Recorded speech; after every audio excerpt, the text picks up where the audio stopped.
তখন আমার মেয়ে চিকেন ফ্রাই খাওয়ার জন্য বায়না করে, আর এই চিকেন ফ্রাই আমার মেয়ের খুব ফেভারিট।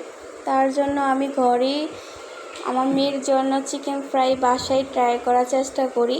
সাথে নিয়েছি কলিজা ঘিলা নিয়ে ওইটাকে আর 15-20 মিনিটের জন্য দিয়ে নর্মাল ফ্রিজে রেখেছি যাবতীয় মশলা দিয়ে। এখন ফ্রাই করে নিচ্ছি। আমার মেয়ের না এটা খুব ফেভারিট, মানে ও কোনো কিছু খাক বা না খাক এটা একটু হলো খায়। তার জন্য আমি এটা মাঝে মধ্যে ট্রাই করি ওকে দেওয়ার জন্য। বাইরের খাবারটা একটু কম দেওয়ার চেষ্টা করি বাবুকে, যা পারি বাসার খাবারটাই